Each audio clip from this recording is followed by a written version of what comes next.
Many men and women today serve in the military, and as much as I want to say that they are taken care of, it is really hard to slip through the cracks and take care of everyone. This is the story of Vanessa Guillen. She was a specialist in the Army and only 20 years old. She was stationed at Fort Hood, Texas, in the E. Ford Support Group and the Regimental Engineer Squadron, 3rd Cavalry Regiment.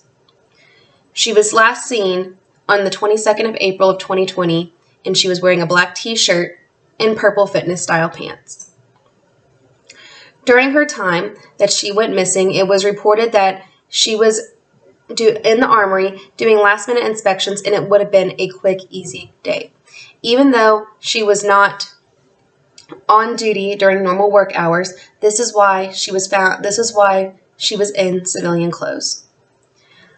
3 months after her disappearance, human remains were found by the Leon River in Belton, Texas. People and her family were hoping that it wasn't her, but sadly, it was found in her remains. After the autopsy was completed with her, it turned out that she had been hit in the head multiple times with a hammer. Then she was put in a box,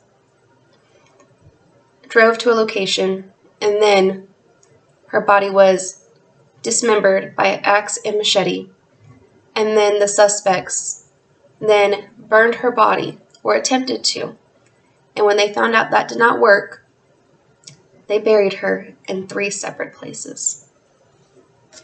During her time, this was a crucial case at Fort Hood, and her family had never given hope with her. So, this is her final reward poster that her family had posted up, stating that any information would have been a reward of $25,000. It was later found out that Specialist Aaron David Robinson was in fact her killer. However, we will never get the answers that we need today, because when he heard that they found human remains on the Leon River, he was working and he left his post, afraid that they would lynch him. When the police closed in on him, he did a coward act and committed suicide to avoid his punishment.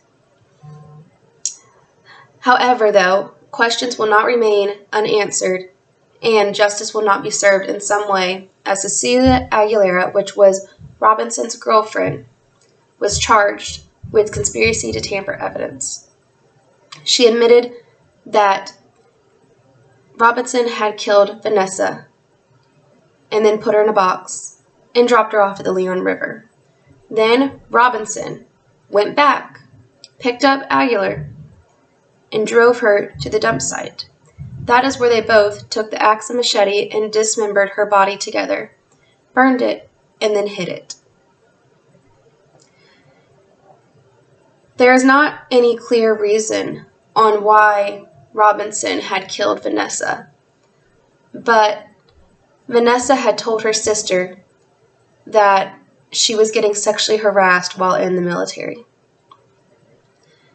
So, even though there is no defined proof, many believe that sexual harassment was involved.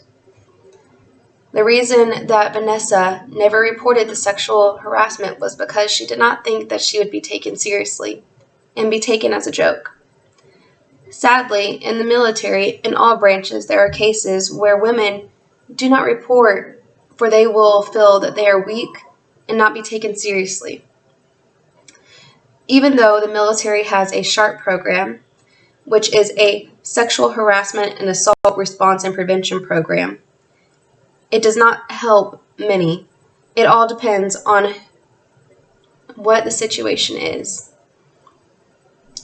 So, the findings and conclusions with her death was that her family never gave up on her. and they were devastated when they found out her death. But because of what happened and her death and the sexual harassment that came out for it, many women anonymously came out and told their story. At one point, a Marine anonymously said because she feared that if she had put her name out there, that it would link back to her and not be taken, and it would hurt her career, that she had been raped by one of her coworkers, by one of her members of the branch. And after he was finished, he came up to her and said, "If you tell anyone, I will kill you. Or I have other people who will do the same of what I just did to you." And for women, it is very hard. And even though the SHARP program exists, it's still hard to find that courage to admit what happened, especially when your life is involved. But because of what happened, the family is now pushing for an independent agency for soldiers who are victims of sexual harassment and assault. And a bill will even be passed in her name because of what happened.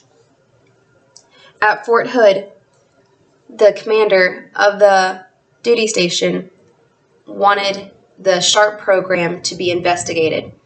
Even though the program is in place to help with these different scenarios, it still slips through the cracks, and he wanted to know why it was not being handled better. If convicted, because the trial is still on, Aguilar will face 20 years in prison when she is found guilty.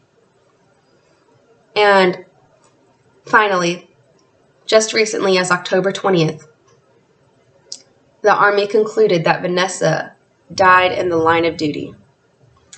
Because even though she was in civilian clothes, she was still doing work for the Armory and her fellow soldiers. Because she was killed in the line of duty, the family will now receive benefits, compensation, life insurance that she had, and finally, she will be buried with full military honors. The men and women of the military serve and protect us every day, putting their lives in risk on the line. I hope that this incident will allow us as civilians help and protect our own military members from this tragic incident, and hope that it never happens again.